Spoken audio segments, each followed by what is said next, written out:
Vamos a seguir estudiando el libro de Marcos. En nuestro estudio de los evangelios sinópticos, Marcos fue escrito, como les decía anteriormente, a cristianos en la ciudad de Roma bajo persecución. En Marcos se menciona mucho, se enfatiza el discipulado, el seguir a Jesús, Jesús como el siervo que sufre. No habla casi nada del nacimiento, bueno, no habla nada del nacimiento de Jesús. Va directo a que Jesús se bautizó por Juan en el desierto, donde primero aparece, dice, principio del evangelio de Jesucristo, Hijo de Dios, como está escrito en Isaías el profeta, y luego empieza con una cita del Antiguo Testamento acerca de Juan. Wow, ya se me fue.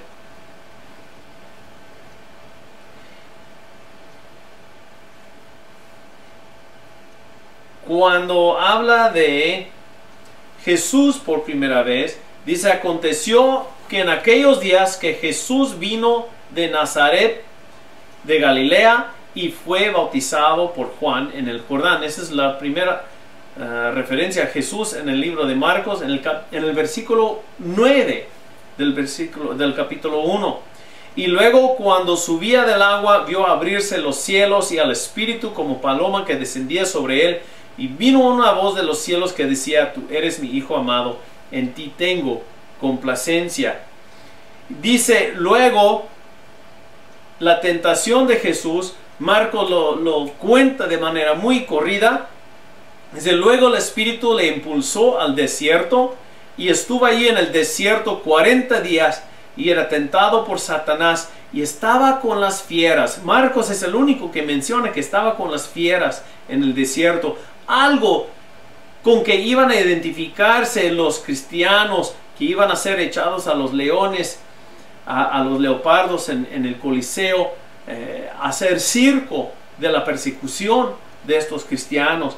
Y los ángeles les servían, dice, casi diciendo que los cristianos que también están en medio de las fieras también pueden contar con los mensajeros de Dios sirviendo.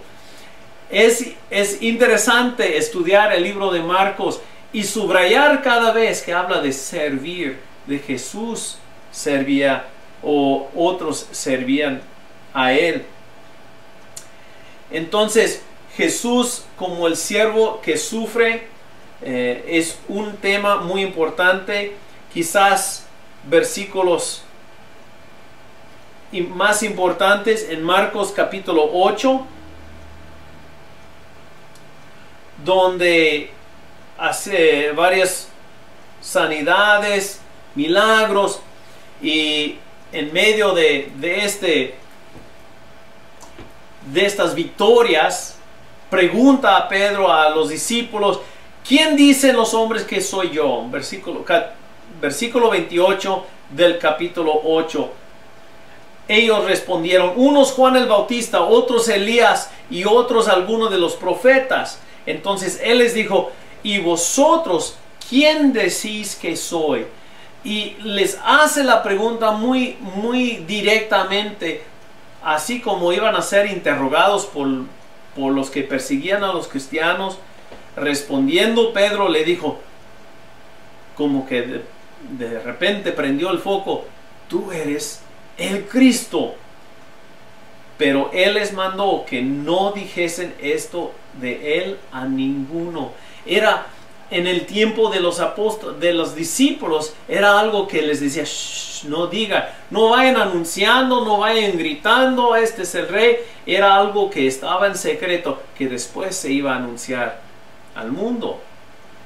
Y vemos este tema del secreto mesiánico, de la manera que ellos también iban hablando, iban orando por los cristianos en Roma perseguidos, iban orando por sus amigos y diciendo, no era tiempo de tener una campaña evangelística y de sanidades por la persecución, pero sí podían estar orando por ver una sanidad y decir, shh, shh, es Cristo, es poder de Cristo.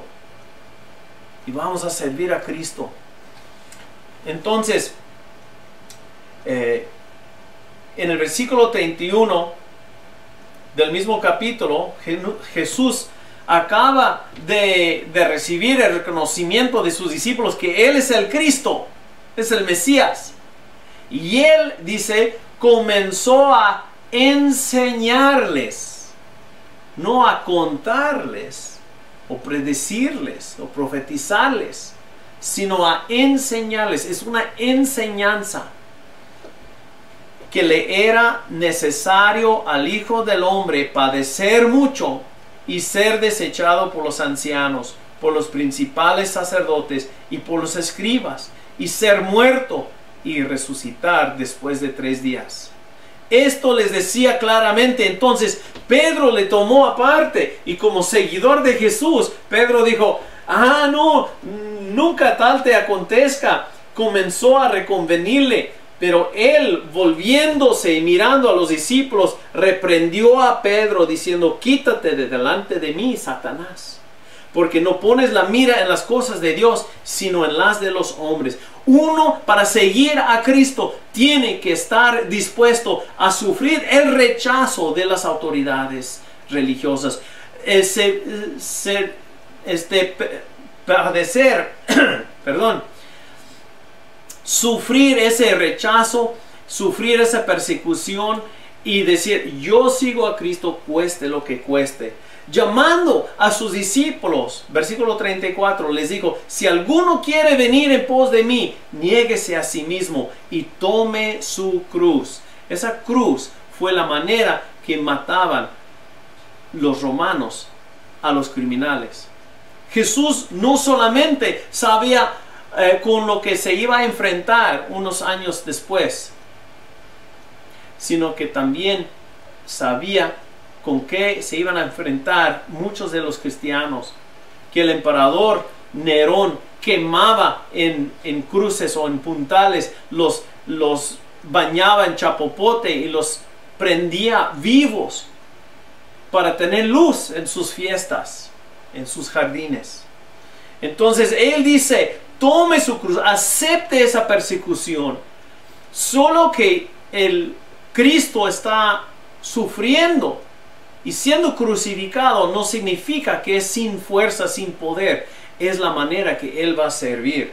Entonces dice: todo el que quiera salvar su vida, la perderá. Si dice: yo no soy cristiano, para salvarte el pescuezo, no te vas a salvar.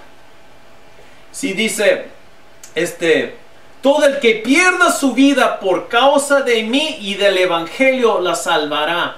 El que dice: bueno, aunque me van a mochar la cabeza, aunque me vayan a echar a los leones, yo voy a decir: yo soy cristiano. Cristo es Señor. Nerón es un Señor y no es el Señor. Bueno, a los leones. Y el que pierda su vida por causa de Cristo y del evangelio, la salvará. ¿Qué aprovechará el hombre si ganare todo el mundo y perdiere su alma? ¿O qué recompensa dará por su alma? Porque el que se avergonzare de mí y de mis palabras en esta generación adúltera y pecadora, es decir, los cristianos que nos da pena y no confesamos que somos creyentes en Cristo Jesús, en esta generación, el Hijo del Hombre se avergonzará también de él cuando venga en la gloria de su Padre con sus santos ángeles.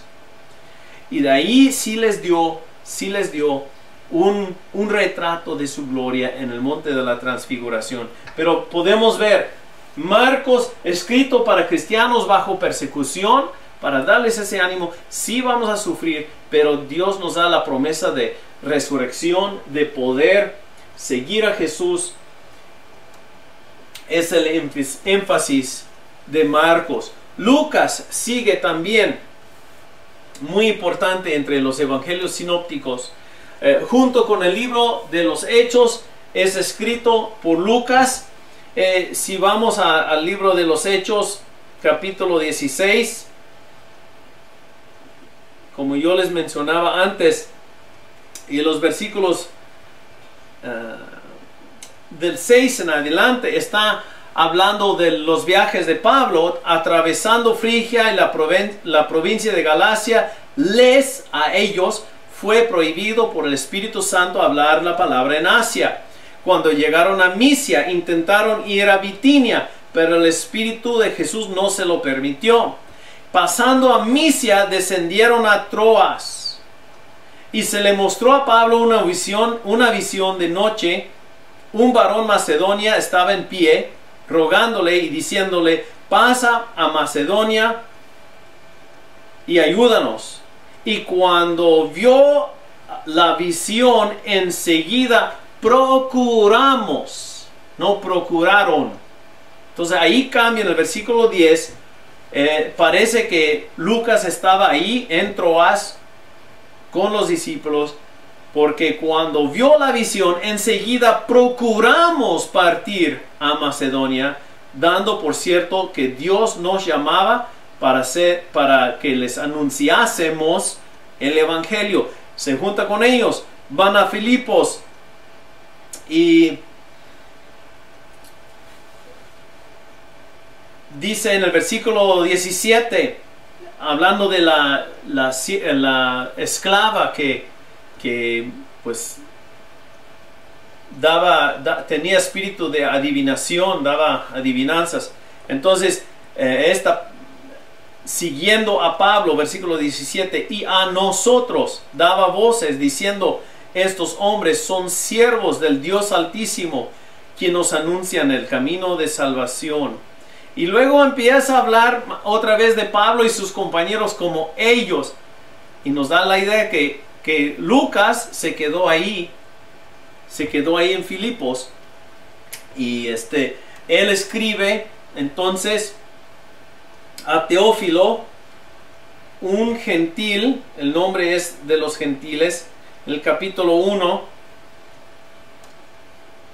en los primeros 4 versículos, da su propósito Lucas en escribir. Si ya había escrito Marcos, si ya había escrito Mateo, quizás todavía Juan no había escrito, pero si ya otros habían escrito evangelios, ¿por qué veía Lucas la importancia de escribir otra vez? Dice: puesto que ya muchos han tratado de poner en orden la historia de las cosas que entre nosotros han sido ciertísimas, tal como nos lo enseñaron los que desde el principio lo vieron con sus ojos. Él diciendo que él no lo vio con sus ojos, pero conocía a los que hablaban, los discípulos de Jesús, los apóstoles, que sí habían visto estas cosas y fueron ministros de la palabra. Me ha parecido también a mí, después de haber investigado con diligencia todas las cosas desde su origen, escribírtelas por orden, oh excelentísimo Teófilo, para que conozcas bien la verdad de las cosas en las cuales has sido instruido. Entonces Teófilo, amado por Dios, tiene el título excelentísimo, un título que debe referirse a alguien de rango alto en el gobierno de aquel entonces, pero su propósito es de que tenga en orden las enseñanzas de Cristo, algo que muestran cómo llegó las buenas noticias de Jesucristo de Rancho Nazaret a la ciudad de Roma, al Imperio Romano. Cómo llegó a extenderse en todos los lugares conocidos la iglesia, el Evangelio de Jesucristo. Entonces, él muestra en su Evangelio, si ven también en el libro de los Hechos, en capítulo 1, dice en el 1:1 de Hechos: en el primer tratado, oh Teófilo, hablé acerca de todas las cosas que Jesús comenzó a hacer y hablar. Y está refiriéndose a Lucas, al libro de Lucas, hasta el día en que fue recibido arriba, como termina Lucas, después de haber dado mandamientos por el Espíritu Santo a los apóstoles que había escogido, de que vayan, que predican el arrepentimiento para el perdón de pecados. El capítulo 24 de Lucas, hermosísimo. ¿Por qué? Porque está mostrando en Lucas a Jesús no solamente como el Mesías, el Salvador de Israel, sino el Salvador de todo el mundo. Él es que enfatiza más en Lucas la gente perdida, la gente desechada, la gente despreciada, son los que Cristo está llamando hacia Él. En Lucas 19:10 podemos ver un versículo lema. Lucas 19:10. Zaqueo era un chaparrito que vivía en Jericó y que quería ver a Jesús. Era un cobrador de impuestos, rechazado por la sociedad judía como traidor a su pueblo. Pero cuando él escuchó la palabra del Señor, dijo: la mitad de mis bienes doy a los pobres. La mitad de los bienes doy a los pobres. Imagínense si alguno de estos ricos como Bill Gates o Carlos Slim dijeran: la mitad de mis bienes regalo a los pobres, resolverían casi todos los problemas económicos del mundo. Dice: y si en algo he defraudado a alguno, se lo devuelvo cuadruplicado. Entonces la otra mitad de lo que tenía que ser cierto porcentaje nomás. A lo mejor ahí algunos ya se le acabaría tantas riquezas, tantos billones, miles de millones de dólares. Pero Jesús le dijo: el cambio de corazón de este hombre significa la salvación ha llegado. Hoy ha venido la salvación a esta casa, por cuanto él también es hijo de Abraham. Dice: porque el Hijo del Hombre vino a buscar y a salvar lo que se había perdido. El Hijo del Hombre no vino a condenar, no vino a señalar, no vino a echar fuera, sino vino a buscar y a salvar lo que se había perdido. Y vemos el hijo pródigo, la oveja perdida, la moneda perdida, muchas parábolas hablando de este tema. Temas importantes otros en Lucas es el trato de Jesús con los gentiles. Dice del centurión que muestra fe: yo no he visto mayor fe dentro de la casa de Israel que este gentil que dice: no, ni vengas a mi casa. Lucas capítulo 7, no, ni vengas a mi casa, nomás di la palabra y se sanará mi siervo. Las mujeres, si subraya en su Biblia cada vez que menciona a una mujer, empieza hablando de Elizabeth, la mamá de Juan Bautista, y muchas mujeres que menciona. Claro, Lucas menciona a María, la madre de Jesús, muchas veces, pero porque él menciona a todas las mujeres muchas veces, y que la mujer que en el tiempo de Jesús los hombres la trataban como algo muy inferior, como una posesión en vez de una persona. Y Lucas demuestra ya en todo su evangelio y hasta en el libro de los Hechos que Dios levanta a la mujer también a nivel hecha en imagen de Dios, igual que el hombre. Los pobres y el dinero, muchos versículos que mencionan que Dios tuvo misericordia con los pobres, o que los ricos también que se conviertan. ¿Cómo demuestran la salvación? Como vimos con Zaqueo, dan la mitad de sus bienes, son generosos. Él en Lucas nota la diferencia entre los ricos que van ofrendando de lo que les sobra, y la viuda que llega con sus 2 centavitos y los echa ahí todo lo que tenía. Y es en Lucas donde se reconoce a estas mujeres, a estos pobres.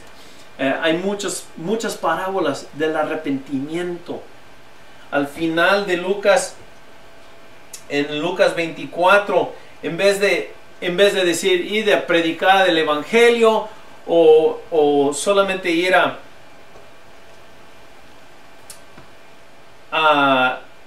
hacer discípulos, él dice en el capítulo 24 hacia el fin, dice, así está escrito, así fue necesario que el Cristo padeciese, en el 47, que se predicase en su nombre el arrepentimiento y el perdón de pecados en todas las naciones, comenzando desde Jerusalén.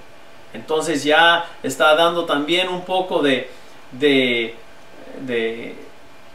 sombra de lo que va a haber en Hechos capítulo 1 versículo 8, de Jerusalén a Judea, a Samaria, hasta los fines del mundo. Pero acerca del arrepentimiento, cuando uno cambia de dirección en su vida, cuando dice, me voy al infierno, estoy haciendo pecado, Señor, perdóname, me arrepiento, Dios lo perdona y hay un cambio total en su vida.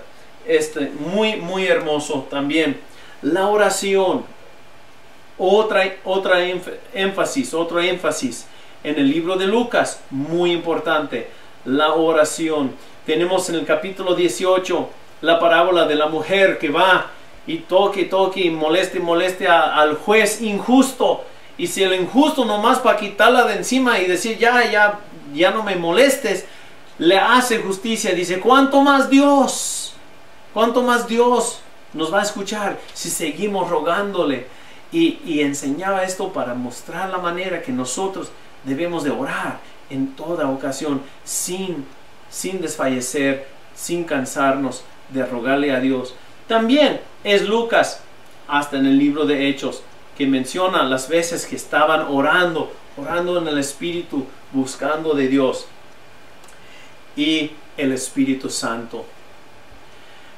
Hasta Juan Bautista, dentro de la matriz de su mamá, que es lleno del Espíritu Santo, y brinca el niño dentro de ella, y el Espíritu Santo toma un papel muy importante en todo el libro de Lucas, obviamente también en Hechos, pero comienza desde el primer capítulo de Lucas el énfasis en el Espíritu Santo.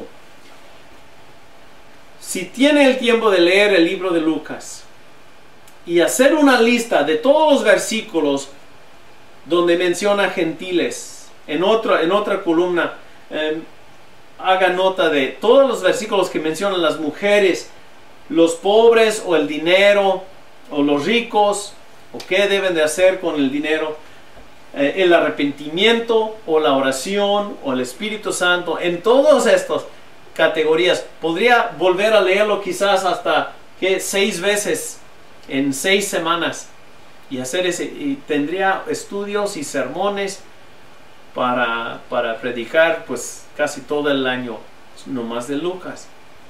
Muy importante, algunos temas que no predicamos mucho sobre el lugar de la mujer en el reino de Dios.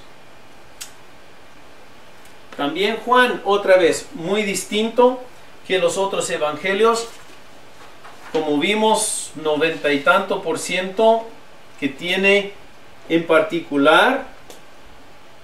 Fue escrito por Juan el apóstol, el testigo a quien Jesús amaba. Lo puede buscar ahí en el 21, 20 y 24.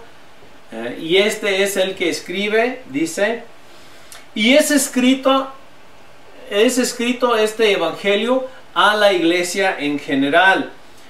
No se escribe solamente a los judíos o a los romanos, sino a la iglesia en el imperio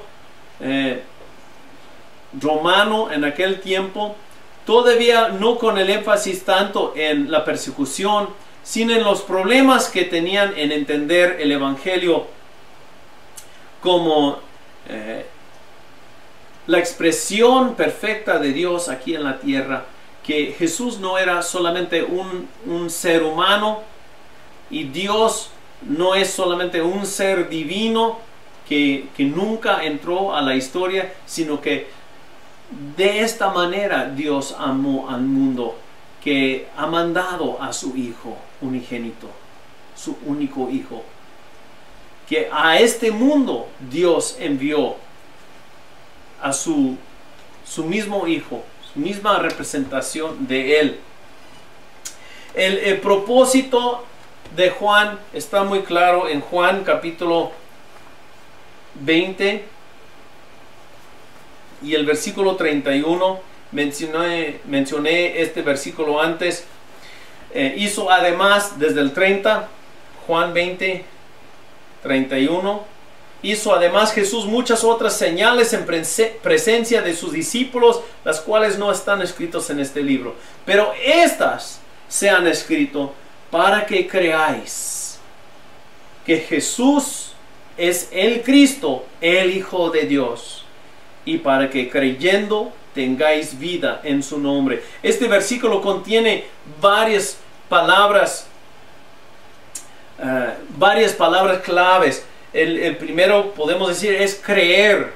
Creer aparece como 98 veces en el libro de Juan. Jesús es el nombre humano de Jesús. Cristo es el Mesías, el ungido. Pero el Hijo de Dios es que dice, no es para decir que no es igual a Dios, es para decir, es tanto como Dios como podemos ver. Es Dios en carne, tiene todo el carácter de Dios en este ser humano, y para que creyendo tengáis vida en su nombre, y esta vida eterna, Jesús dijo, Él mismo es la resurrección y la vida. Jesús se muestra entonces en este evangelio como el Hijo de Dios. Como les mencioné antes, 7 personas a través del evangelio dice que tú eres el Hijo de Dios. Y empezando creo con Nataniel, tú eres el Cristo. Y hasta Tomás al final en Juan es que dice, mi Dios, mi Señor y mi Dios, cuando dudaba de que habían visto al Señor resucitado. Los 7 de Juan, ya les había dicho antes, los 7 veces yo soy. Dijo Jesús, yo soy la luz del mundo, yo soy el pan de vida, yo soy la vid verdadera, yo soy la puerta de las ovejas, yo soy el gran pastor, yo soy la vida, la resurrección y la vida, y yo soy el camino, la verdad y la vida. Son 7 cosas que Él dice yo soy. Aparte, dijo que yo soy, así nomás, no temáis, yo soy, o antes de Abraham, yo soy. Dice alguna manera, yo soy solito 7 veces en el libro de Juan. También en el libro de Juan hay 7 señales o milagros y 7 discursos, como mencioné antes. El hablar con Nicodemo, la plática con la mujer samaritana, con sus discípulos, con los judíos. Todos estos son diferentes discursos que Él tiene con los diferentes grupos o personas. También 7 personas que dicen es el Hijo de Dios. Algunos temas importantes también que debemos de ver, que mencioné antes. Creer 98 veces, el verbo siempre, nunca fe. El Hijo de Dios se menciona, se usa esto muchas veces. La relación padre-hijo. La vida eterna se encuentra muchas veces en esta luz. Era la vida de los hombres desde los primeros versículos. Amor inmundo, y el contraste entre luz y tinieblas lo vemos en todo. Porque Él estaba escribiendo a unos que tenían que saber que Jesús, que Dios sí ha entrado al mundo material, que no se quedó allá en el cielo, allá distante y lejos, porque ya para fines del primer siglo había esas creencias que que Dios era muy allá. El Dios que creó al mundo era como el más bajito de todas las emanaciones de Dios. Y ellos creían en muchos ángeles. Hay señal de esto, hay señas o evidencia de este tipo de creencia en Colosenses capítulo 2, donde algunos adoran a los ángeles, piensan que tienen que llegar por etapas a Dios. Pero Juan declara que el Hijo de Dios, del Dios creador del universo, en el principio era el Verbo, la misma expresión de Dios. Y aquel Verbo fue hecho carne y habitó entre nosotros y vimos su gloria. Entonces, está diciendo que Dios sí llegó a esta tierra en Cristo Jesús. Y eso es lo que nos da salvación. Vida eterna, porque es vida en Dios y Dios es el eterno. Muchos temas muy importantes en el libro de Juan, en todos los evangelios. Lo más importante es que veamos que en los 4 evangelios describe de diferentes maneras y cada uno tiene su manera de dar a entender la obra de Jesucristo en nuestras vidas, y no se contradicen sino se complementan entre ellos y nos da un cuadro más lleno de Jesucristo. En otra clase más adelante o aparte van a estar estudiando la vida y enseñanza de Jesucristo, así que solamente vamos a dar este breve estudio sobre los evangelios. Estudiaremos el libro de los Hechos un poquito para dar prefacio, por decir, al estudio más profundo de las cartas de Pablo y las otras epístolas en los demás estudios. Así que vamos a dejar lo demás de los evangelios con otros, pero ver también que es el comienzo, el por qué fueron escritos las demás cartas de Pablo, las demás epístolas y hasta el Apocalipsis. Refleja esta misma idea que Jesucristo es el que vino a salvar al mundo. Dios les bendiga.